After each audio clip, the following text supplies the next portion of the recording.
رب اجعلني مقيم الصلاة ومن ذريتي ربنا وتقبل دعاء. Assalamualaikum warahmatullahi wabarakatuh. Innal hamdalillah nahmaduhu wa nasta'inuhu wa nastaghfiruh wa na'udzu billahi min shururi anfusina wa min sayyiati a'malina. May yahdihillahu fala mudilla lahu wa may yudlil fala hadiya lahu. Asyhadu an la ilaha illallah wahdahu la syarika lahu wa asyhadu anna Muhammadan abduhu wa rasuluh. Allahumma salli wa sallim wa barik ala nabiyyika wa rasulika Muhammadin wa ala alihi wa ashabihi wa man sara ala nahjihi wa iqtafa atharahu ila yaumil qiyamah. Allahumma anfa'na bima 'allamtana wa 'allimna ma yanfa'una warzuqnal huda wat tuqa wassadad. Allahumma inna nas'aluka 'ilman nafi'an wa rizqan tayyiban wa 'amalan mutaqabbala. Allahumma la sahla illa ma ja'altahu sahla wa anta taj'alul hazna idza syi'ta sahla. Ikhwani wa akhwati fid din azanallahu jami'an. Ikhwan dan akhwat hadirin, saudara-saudaraku yang semoga senantiasa dimuliakan oleh Allah. Alhamdulillah,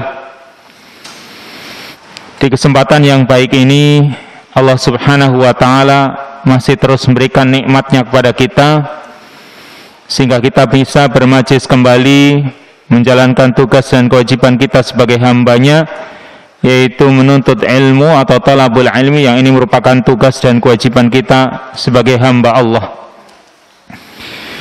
Insyaallah masih kita kaji kitab Riyadhus Shalihin dalam kitabul jihad, yaitu bab yang baru, babu fadlil itq, bab tentang keutamaan membebaskan budak. Bab ini barangkali mungkin sulit untuk dicapai, karena mungkin ada pertanyaan, apakah perbudakan itu masih ada? Karena di sini bab tentang keutamaan membebaskan budak. Apakah perbudakan itu masih ada?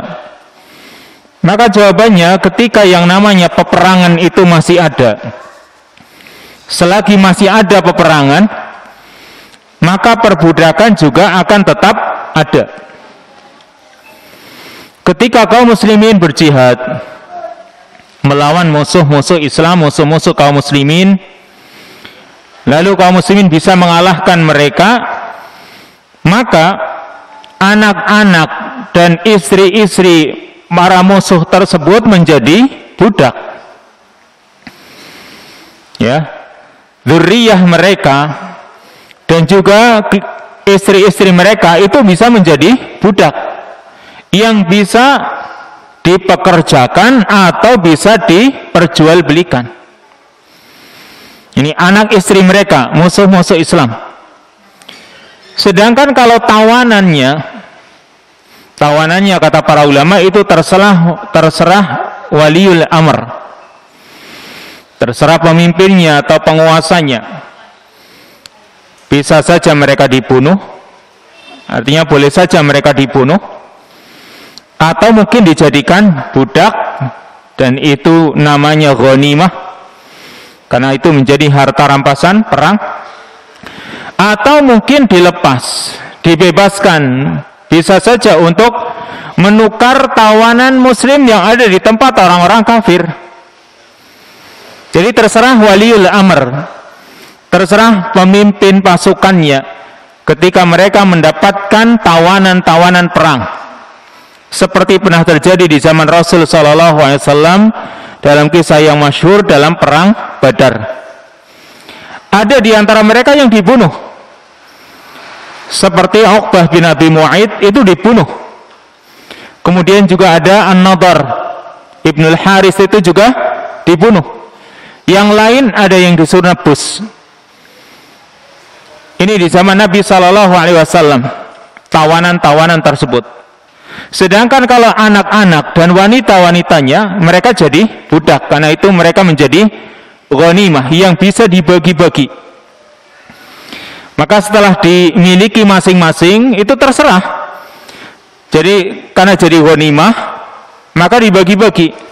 Kalau sudah dimiliki oleh masing-masing terserah mereka. Mungkin dipekerjakan atau dijual lagi ya, atau mungkin dibebaskan, dimerdekakan seperti yang sedang kita bahas di sini. Yaitu tentang fadlul aitq, tentang keutamaan membebaskan budak. Yang syarat orang yang membebaskan budak, tentunya orang itu merdeka, nggak mungkin kalau dia budak ingin membebaskan budak yang lain. Syaratnya dia merdeka, dia balik, dan dia juga memiliki budak tersebut.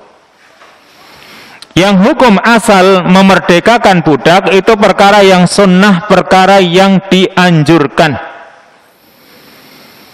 Orang ingin membebaskan budak, maka hukum asalnya perkara yang disunnahkan, dianjurkan.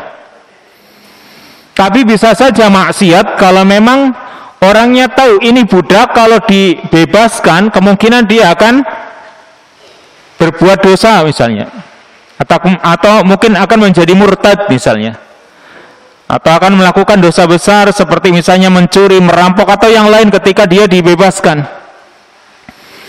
Maka membebaskannya, memerdekakannya termasuk maksiat pula, sehingga hukumnya dilarang.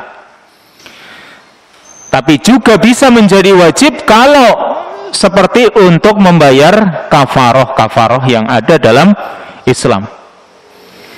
Ini tentang hukum-hukumnya. Kemudian di sini mu'allif membawakan satu ayat dan dua hadis. Tafadhal iqra ayatnya dan satu hadis.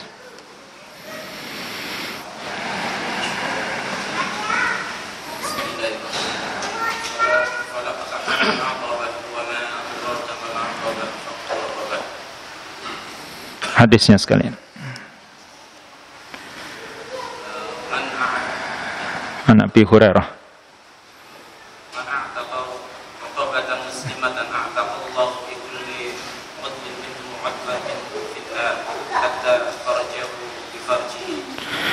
Nah, ayatnya yaitu 3 ayat dari surat Al-Balad.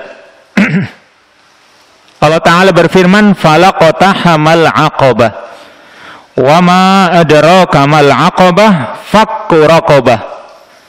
Falaqatahamal aqabah, akan tapi dia ini tidak menempuh jalan yang aqabah, jalan yang mendaki lagi sulit. Itu makna aqabah.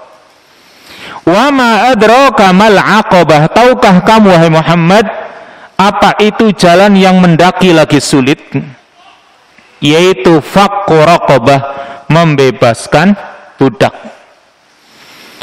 Kalimatnya dalam ayat ini kalimatnya fakku raqabah. Fakku itu membebaskan, raqabah arti asalnya leher. Raqabah itu leher atau unuq. Tapi ini namanya dalam bahasa Arab itlaqul juz wal muradu bihi al-qul.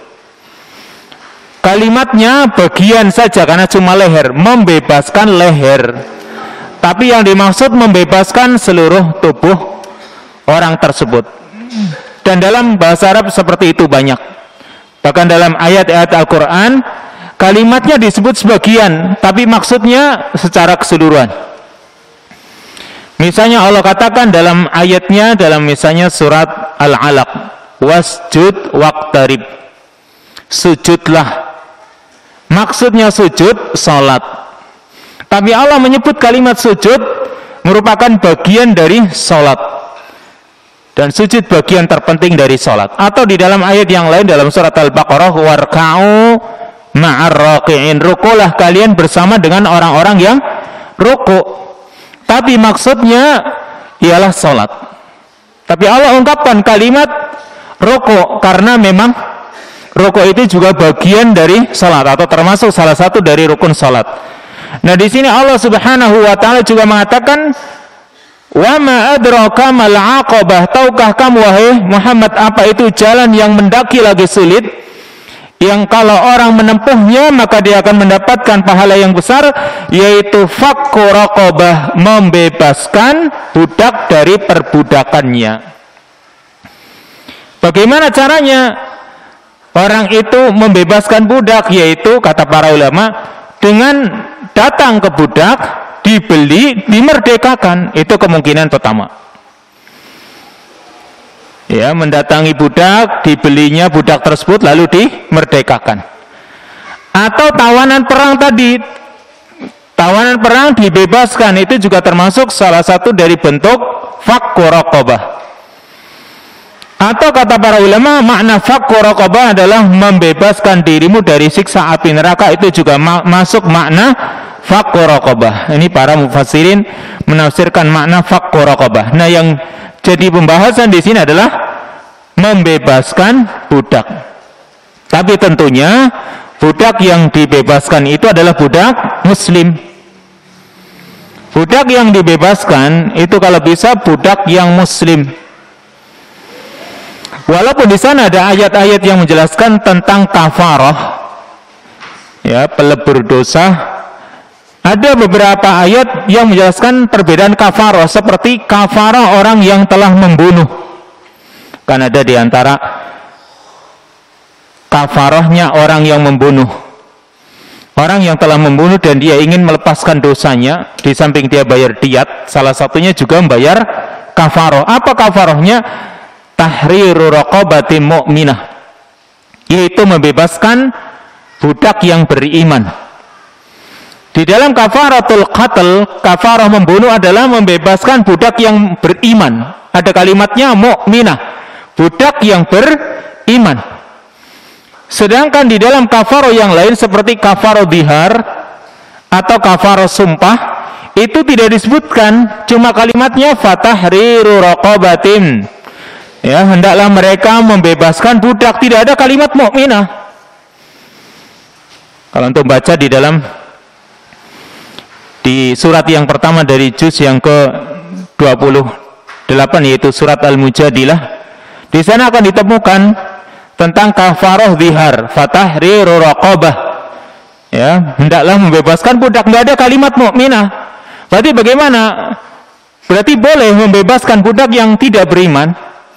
Ada sebagian ulama yang membawakan kata-kata kalimat-kalimat yang mutlak kepada yang muqayyad, atau hamlul mutlak alal muqayyad namanya dalam ilmu usul fikih.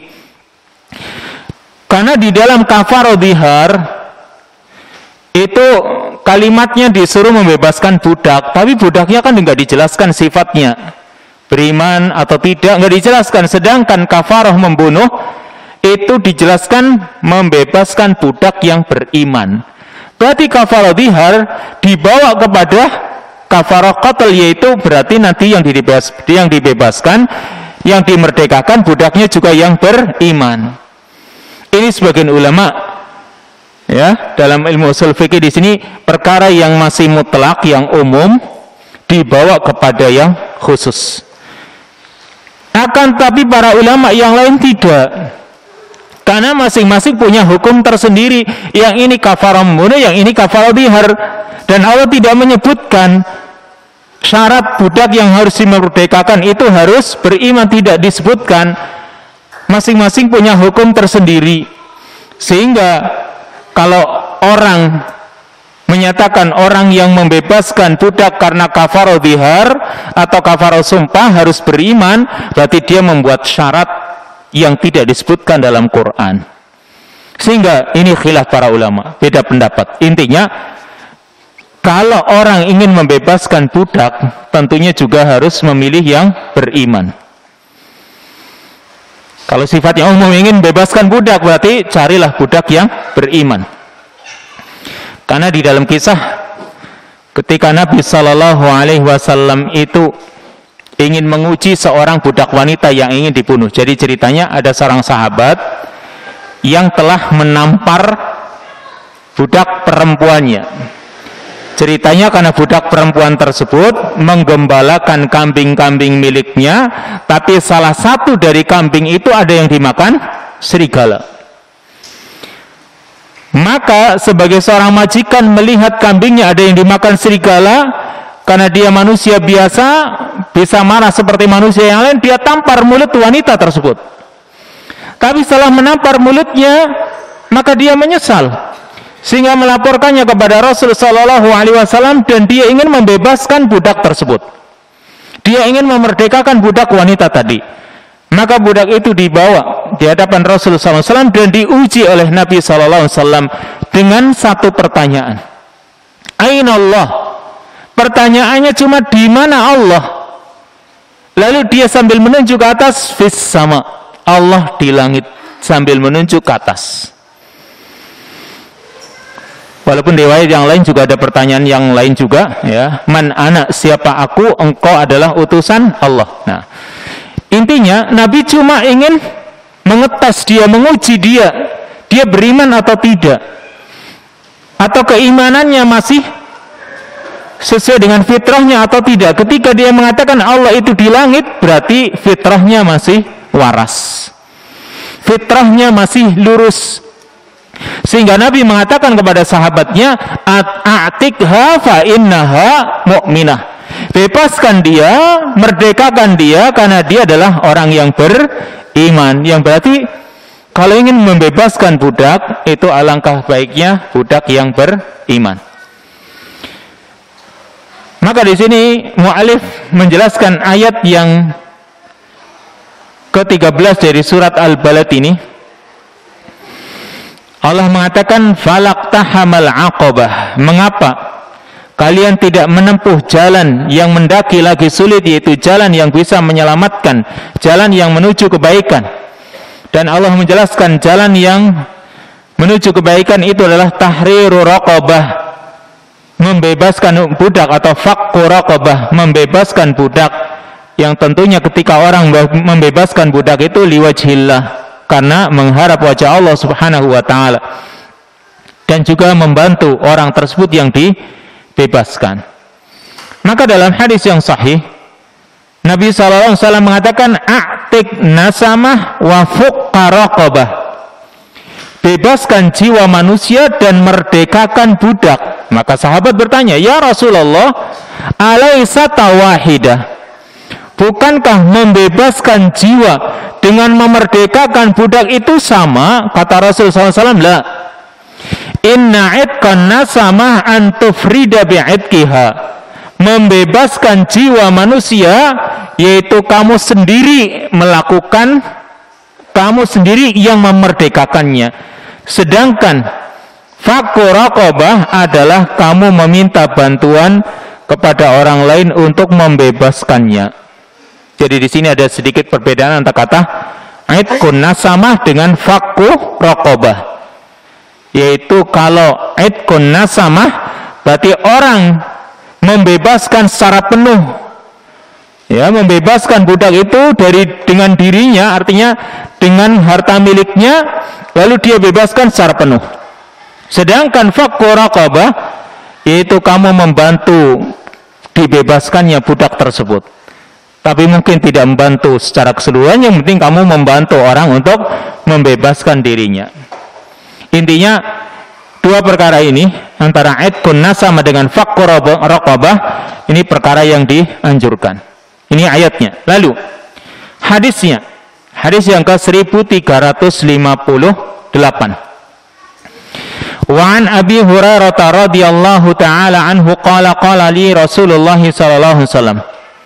Hadis dari sahabat Abu Hurairah radhiyallahu anhu, dia menuturkan Rasulullah sallallahu alaihi wasallam bersabda kepadaku, man a'taqa raqabatan muslimatan a'taqallahu bi kulli udwin minhu udwan minhu minan nar hatta farjahu bi farjihi. Muttafaqun alaih.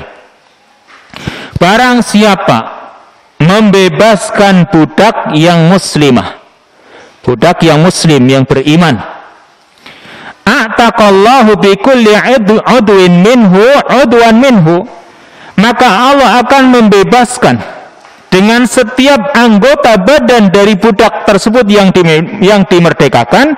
Allah juga akan bebaskan, Allah akan merdekakan orangnya ini, setiap anggota badannya, minan nar, dari siksa api neraka. Hatta farjahu bi farjihi, sampai kemaluannya pun akan dibebaskan karena sebab dia membebaskan kemaluan budak tersebut. Perhatikan di sini.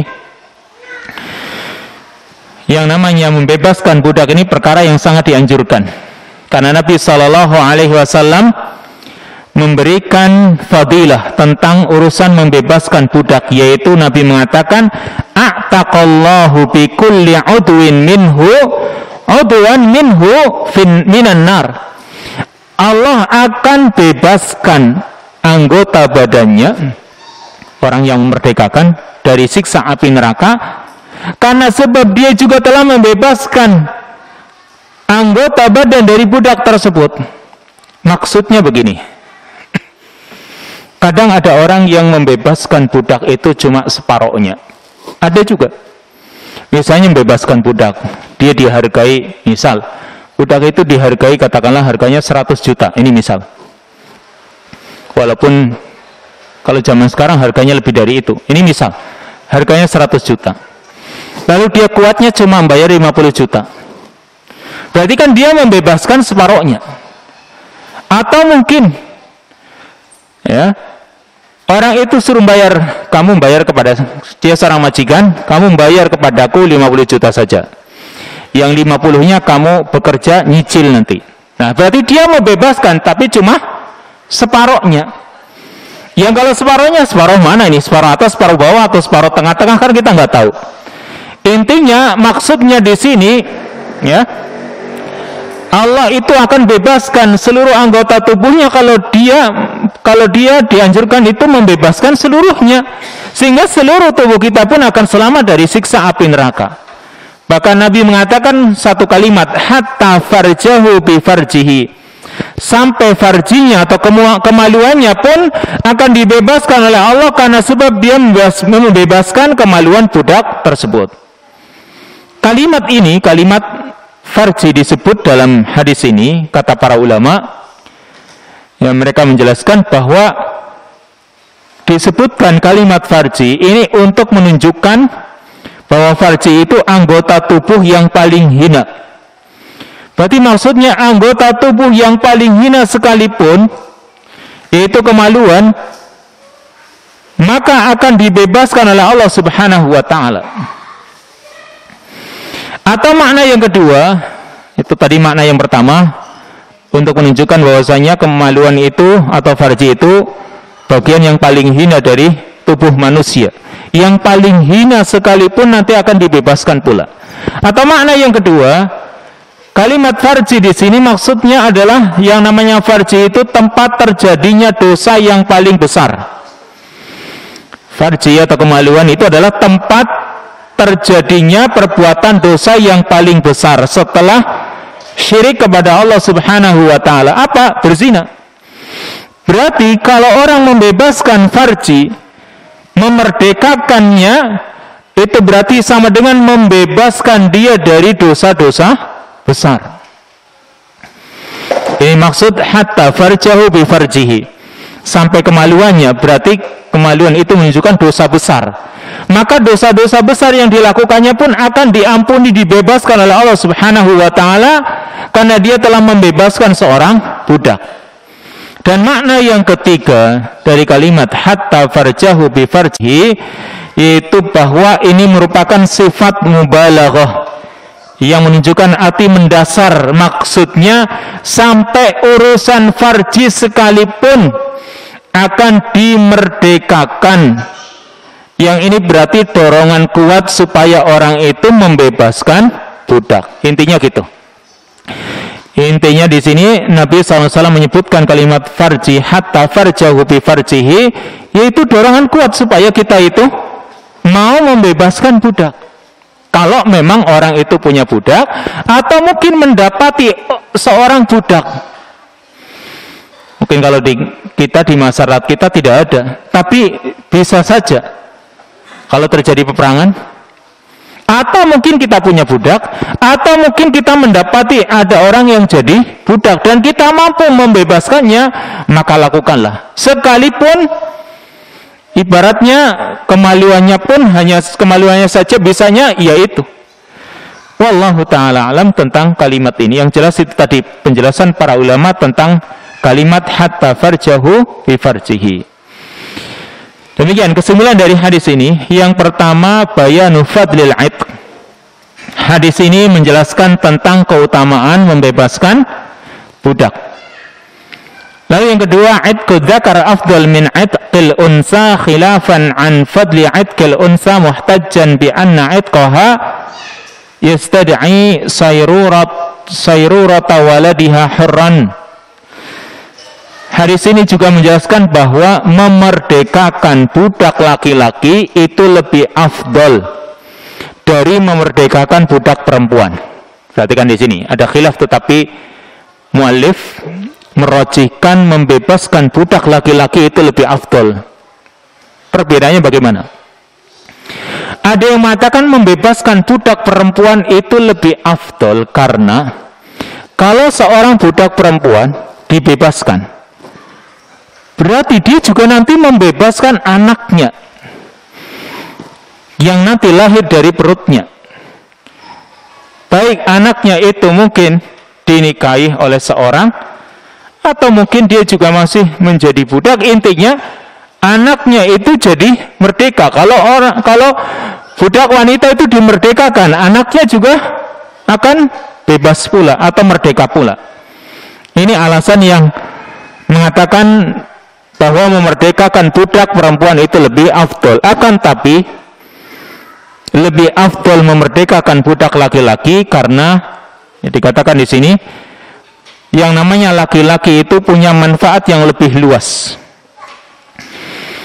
Ketika misalnya wanita dimerdekakan, dia nggak pantas untuk dibebani urusan-urusan yang seperti kaum laki-laki, misalnya menjadi qadhi, menjadi hakim. Itu nggak ada. Dalam Islam nggak ada hakim perempuan, itu nggak ada dalam Islam. Urusan peradilan kehakiman itu adalah kaum laki-laki. Serta perkara-perkara yang lain yang itu hanya dilakukan oleh kaum laki-laki. Intinya dalam urusan-urusan itu lebih banyak dibebankan kepada kaum laki-laki dibanding kaum wanita. Wallahu ta'ala a'lam. Berikutnya yang ketiga, bayanu hirsil Islam ala idkir riqab al-musta'badah mimma ta'awwadathul Arab. Islam berusaha bersungguh-sungguh untuk membebaskan budak hamba sahaya yang itu sudah menjadi kebiasaan orang Arab. Jadi orang Arab dulu sebelum diutusnya Nabi SAW yang namanya perbudakan itu hal yang wajar. Sebuah rumah punya budak itu wajar, dan banyak para sahabat Nabi SAW yang asalnya mereka adalah para budak. Sahabat Bilal, sahabat Ammar bin Yasir, sahabat Salman Al-Farisi, dan sahabat-sahabat yang lain. Banyak di antara mereka yang asalnya adalah budak. Maka alhamdulillah kalau kita itu terlahir ke dunia ini nggak pernah jadi budak. Ini kenikmatan yang besar. Karena kita itu bukan barang yang diperjualbelikan, tapi kalau budak itu seperti barang yang diperjualbelikan. Sehingga Islam mengikis habis kebiasaan jahiliyah.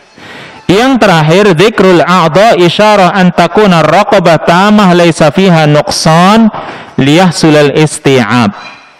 Disebutkan anggota di sini karena Allah Subhanahu wa taala akan bebaskan setiap anggota tubuhnya. Nah, disebutkan anggota-anggota tubuh itu sebagai isyarat bahwa memerdekakan budak itu kalau bisa secara utuh, supaya secara keseluruhan nanti orang akan dibebaskan oleh Allah Subhanahu wa taala dari siksa api neraka. Jadi membebaskannya itu jangan cuma separuh badannya. Karena berarti cuma separuh badan kita kan seperti itu, tapi seluruhnya kita bebaskan sehingga Allah Subhanahu wa taala pun akan bebaskan seluruh tubuh kita dari siksa api neraka. Nah, satu lagi hadis yang terakhir.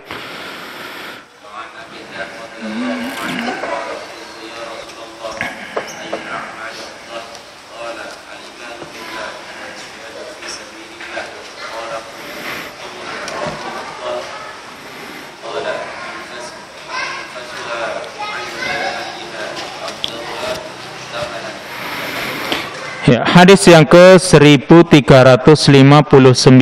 Yang hadis ini sebenarnya sudah pernah dibaca di hadis nomor 117. Tapi jauh ya. Wa an Abi Dzarrin radhiyallahu anhu qala qultu ya Rasulullah ayyul a'mali afdal. Hadis dari sahabat Abu Dzar radhiyallahu anhu, dia menuturkan, aku bertanya kepada Rasulullah, wahai Rasulullah, ayyul a'mali afdal, amalan apakah yang paling afdal?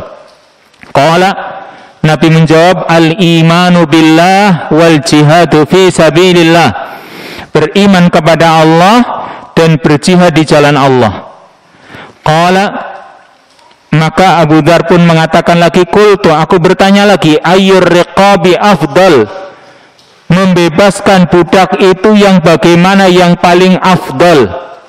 Qala, Nabi menjawab, anfasuha inda ahliha, yaitu budak yang paling bernilai, ya, yang paling mahal, inda ahliha, bagi pemiliknya, wa aksaruha samanan, dan yang paling banyak harganya atau paling tinggi harganya. Muttafaqun alaih. Hadis ini disepakati oleh Bukhari dan Muslim.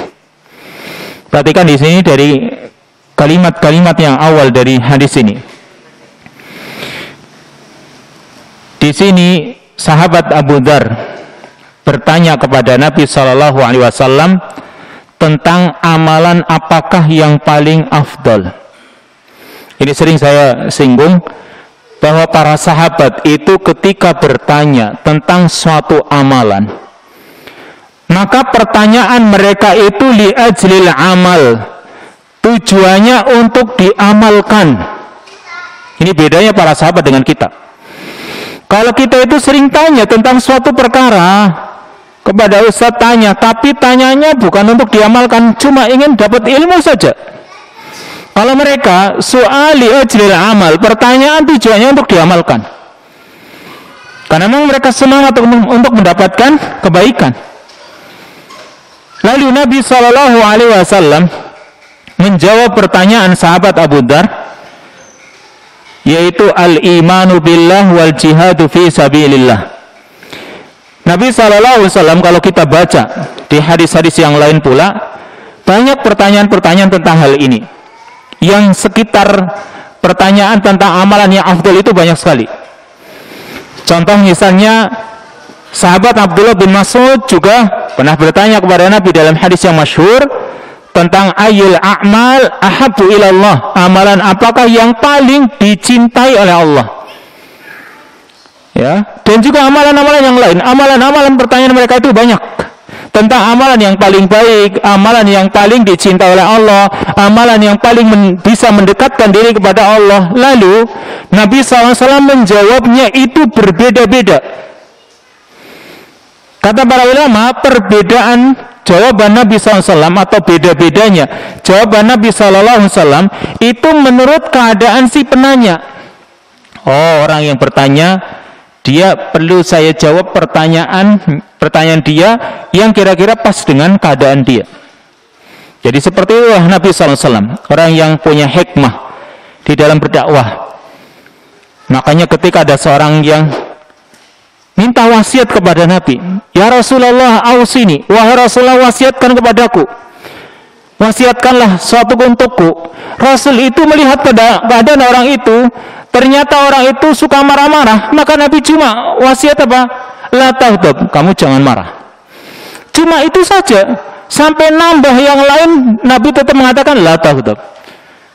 Berarti Nabi SAW melihat keadaan orangnya.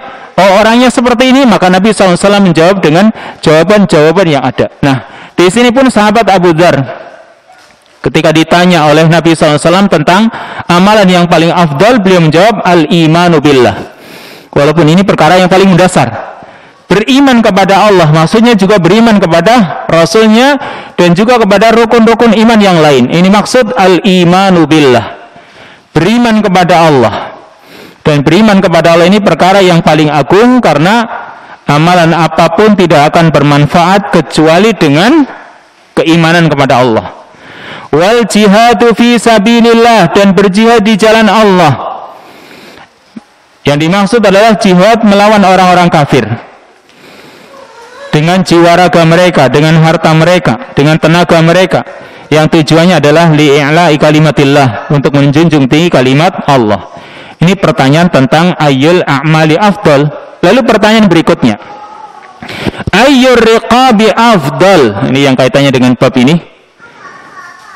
Budak yang bagaimana yang paling afdal untuk aku bebaskan, untuk aku merdekakan? Qala Nabi SAW mengatakan, dan ini berlaku juga untuk yang lain, untuk ibadah-ibadah yang memang harus mengeluarkan harta. Anfasuha inda ahliha, yang paling bernilai bagi pemiliknya dan paling banyak harganya, maksudnya paling tinggi harganya.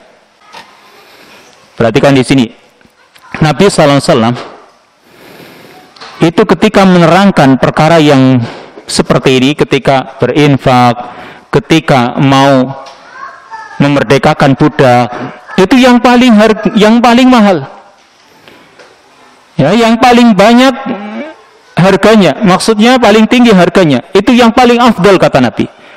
Dan Nabi SAW juga mempraktekannya dalam beberapa urusan. Contoh, juga misalnya dalam urusan berkurban, Nabi SAW ketika korban, ya, bukan korban perasaan, berkurban udhiyah, itu beliau SAW mencari kambing yang paling bagus.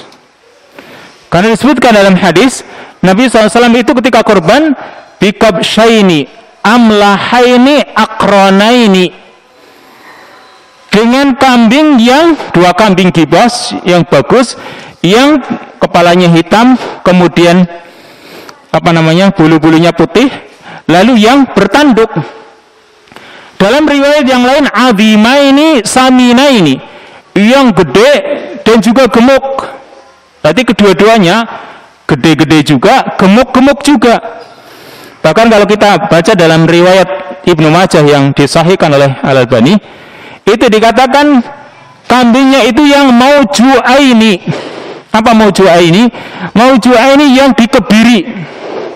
Perhatikan ini, kambing yang dikebiri boleh untuk dikurbankan, termasuk sapi. Kata para ulama, karena ada dalil hadisnya.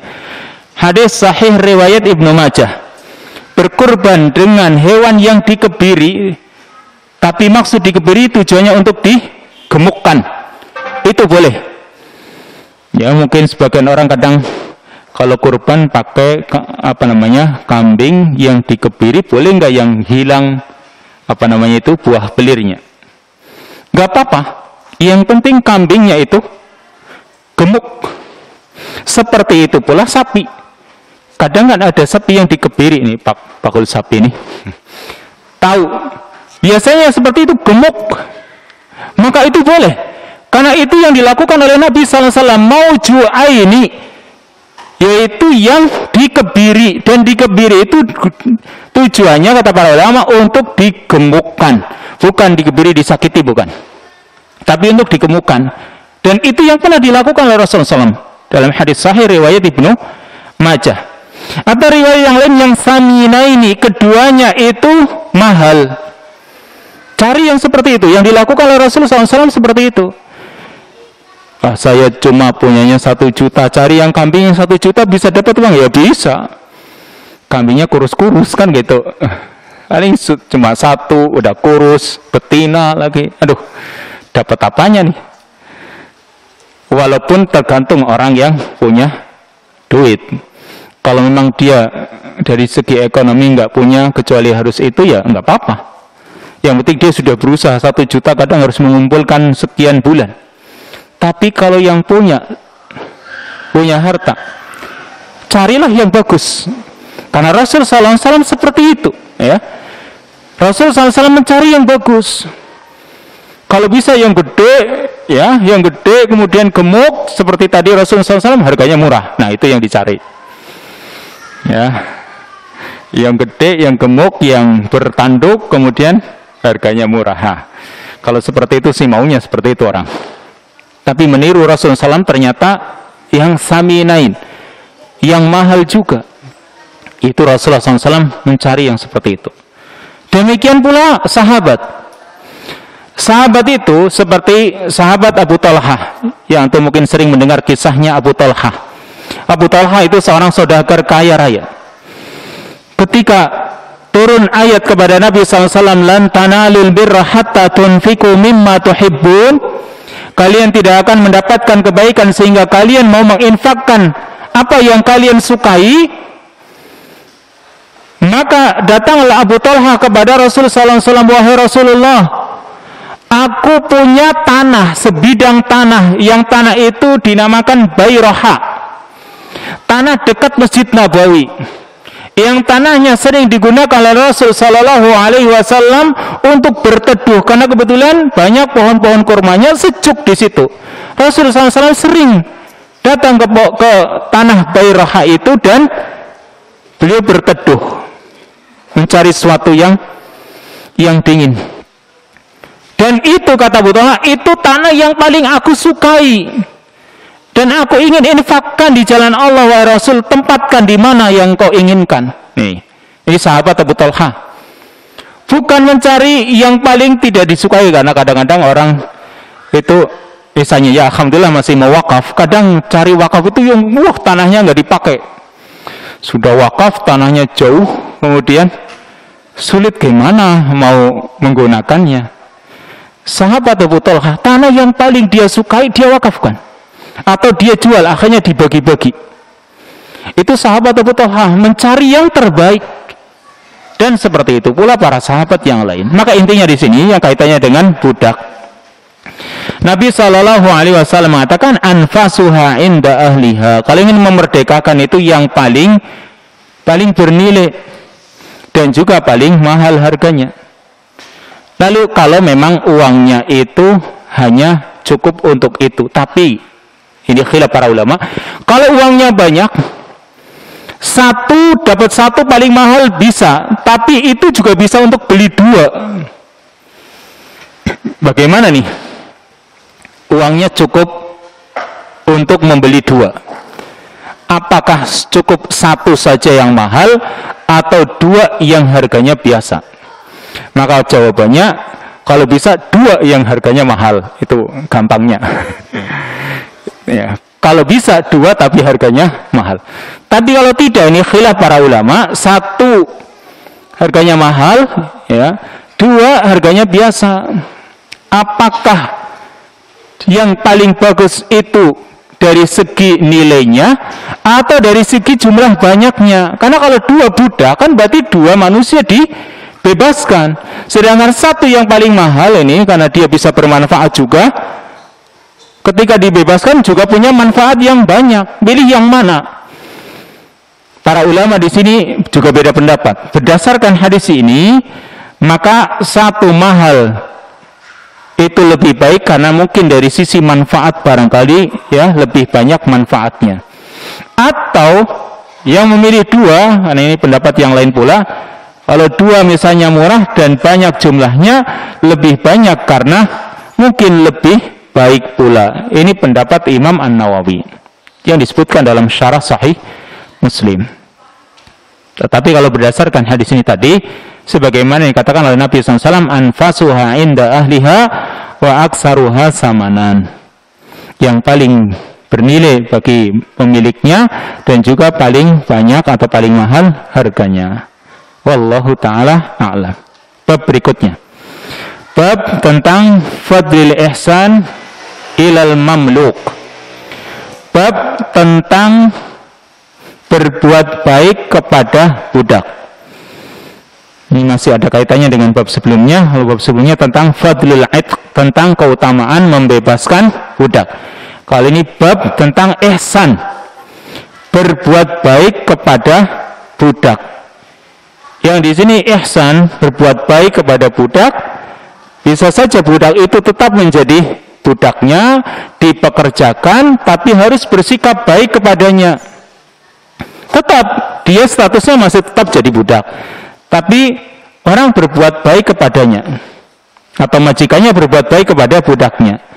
Atau juga termasuk ihsan di sini memerdekakannya pula. Jadi ini sifatnya umum. Akan tapi kalau misalnya masih tetap menjadi budaknya, ya harus bersikap baik kepadanya. Ayatnya, tafadhal, Iqra.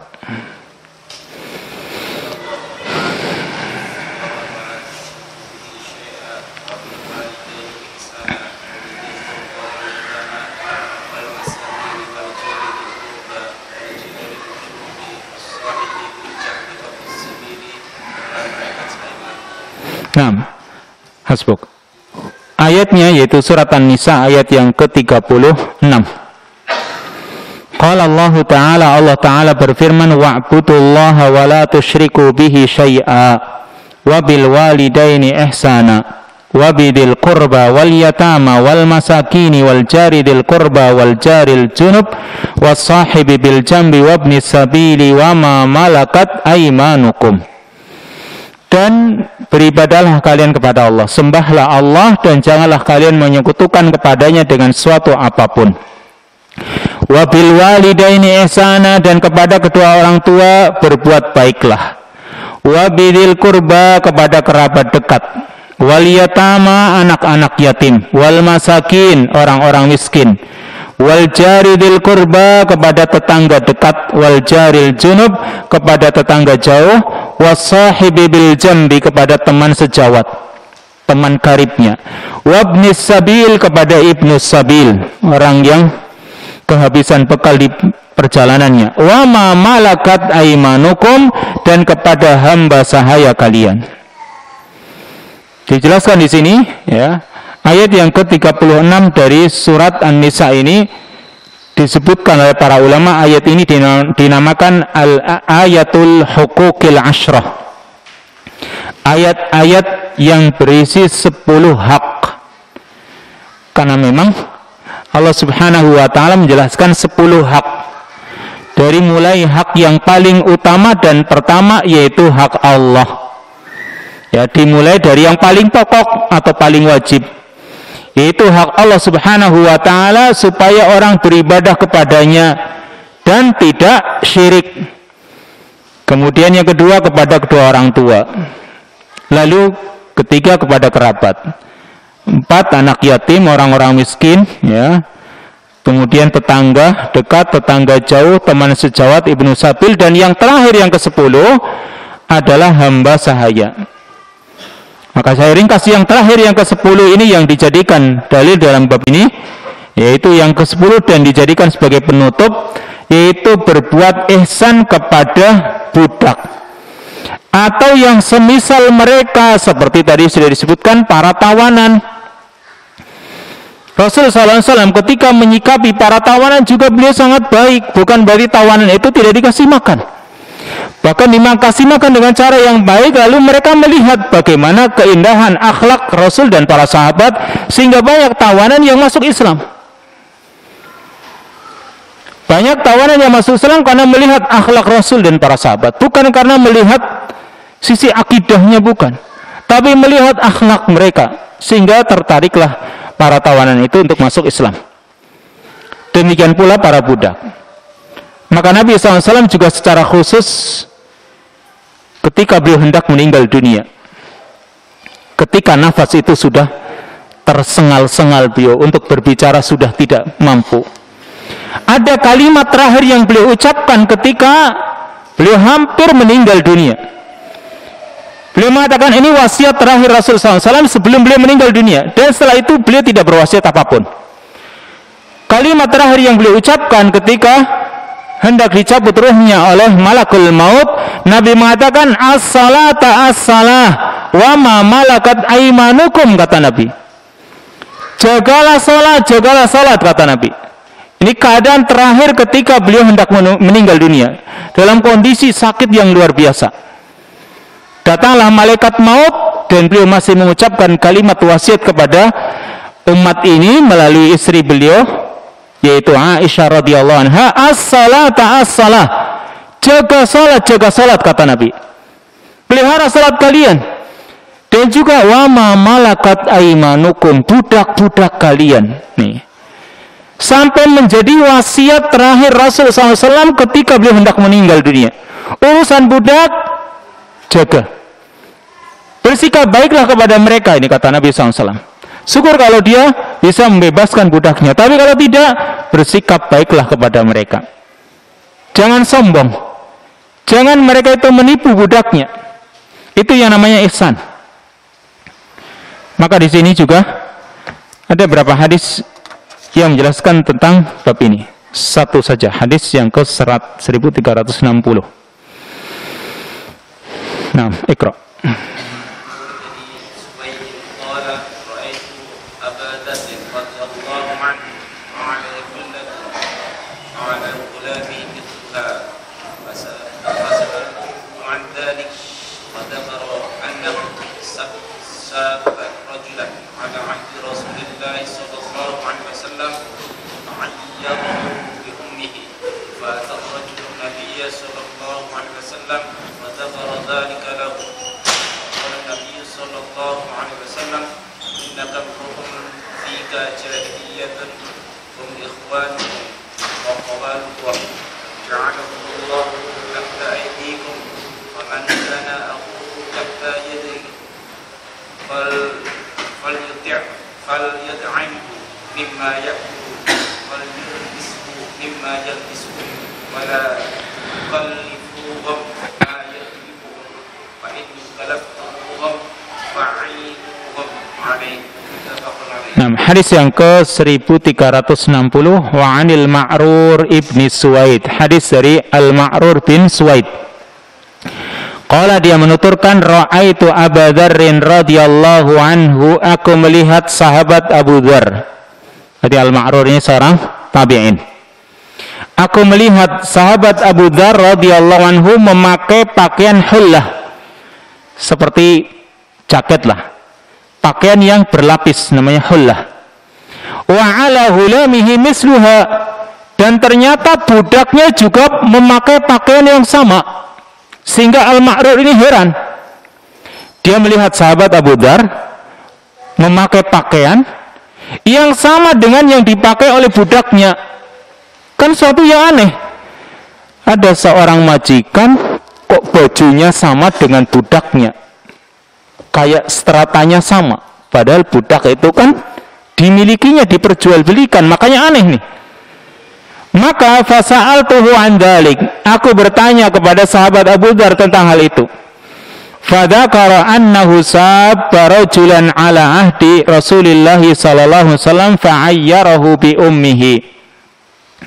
Maka dia menyebutkan bahwasanya, atau dia menjelaskan bahwa dia pernah mencela orang tersebut di zaman Rasul sallallahu alaihi wasallam. Dulu ketika dia pernah menjadi budakku, aku pernah cela dia.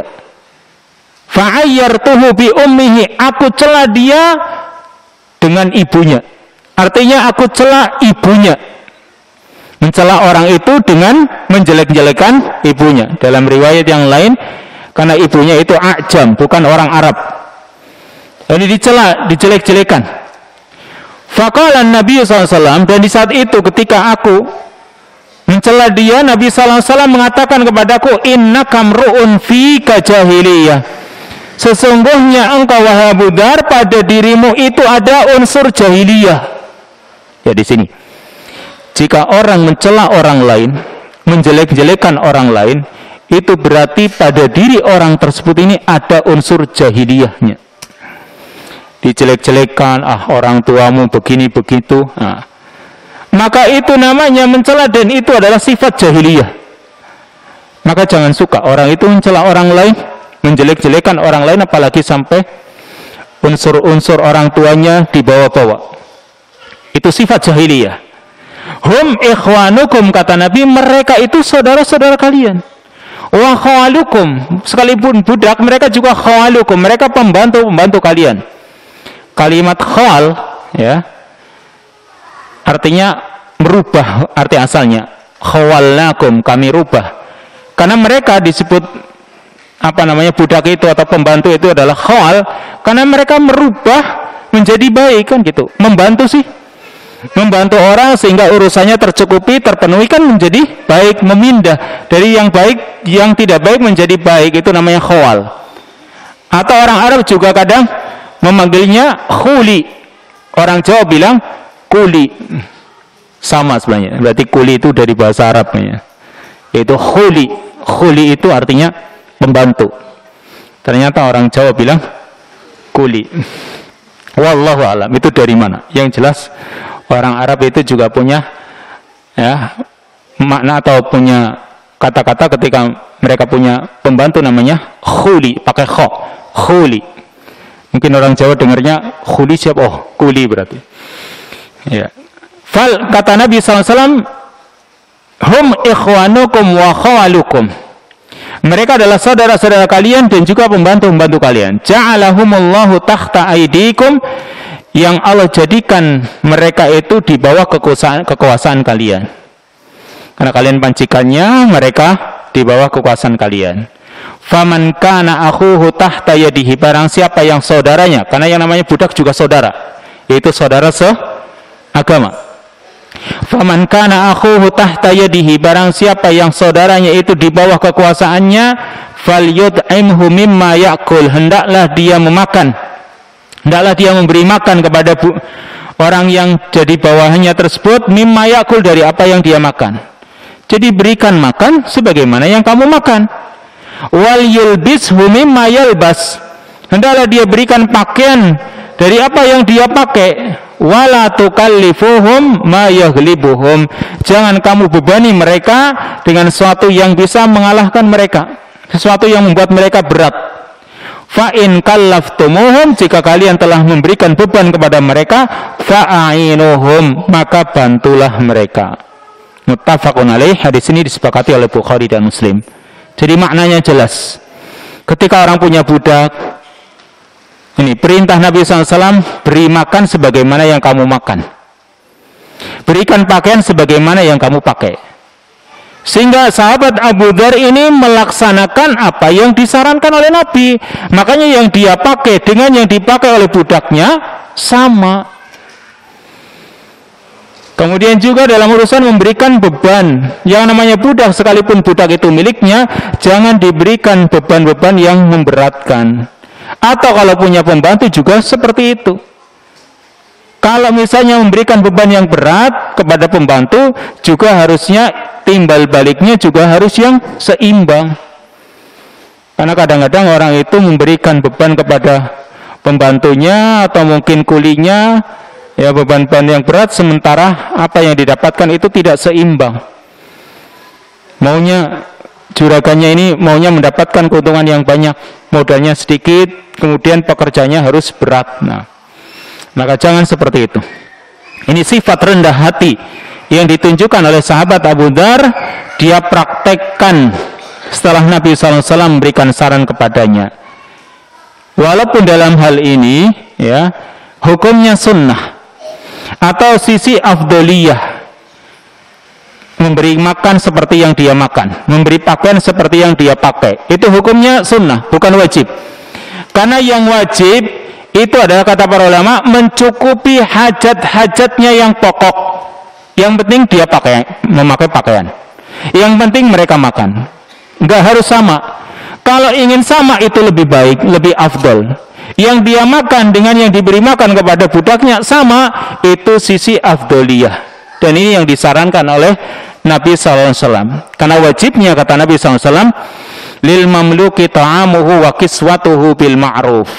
Dalam hadis yang lain, bahwa budak itu berhak mendapatkan makanan dan pakaian dengan cara yang ma'ruf, dengan cara yang baik. Ini yang wajib. Tidak sama nggak apa-apa. Tapi kalau ingin sama seperti yang dilakukan oleh Abu Dzar Al-Ghifari ini akan lebih baik. Makanya di sini dari sisi afdoliyah, atau ini perkara yang mustahab. Yang kesimpulan dari hadis ini, yang baghil ihsan ilal mamluk wa mura'ati ukhuwatihi. Seharusnya orang itu, seyogianya orang itu berbuat baik kepada al-mamluk, budak-budaknya, dan menjaga sisi ukhuwah, persaudaraan, yaitu ukhuwah Islamiyahnya atau ukhuwatuddin, karena mereka sama-sama sebagai saudara walaupun mereka adalah budak. Maka jaga sisi ukhuwahnya. Yang kedua, an-nahyu an sabbir raqiq wa ta'yirihim biman waladahum. Hadis ini juga melarang mencela budak atau menjelek-jelekan mereka dengan menyebutkan orang yang telah melahirkan mereka, yaitu menjelek-jelekan orang tuanya. Serta dorongan untuk berbuat baik kepada mereka, bersikap lembut kepada mereka. Yang itu sama dengan orang-orang yang semisal mereka. Kemudian ada muttarafu 'alal muslim wal ikhtiqar lahu. Orang itu tidak boleh sombong terhadap sesama muslim atau menghinakannya. Kemudian al-muhafadhu 'alal amri bil ma'ruf wan nahyi 'anil munkar wa itlaqil akh 'alal raqiq.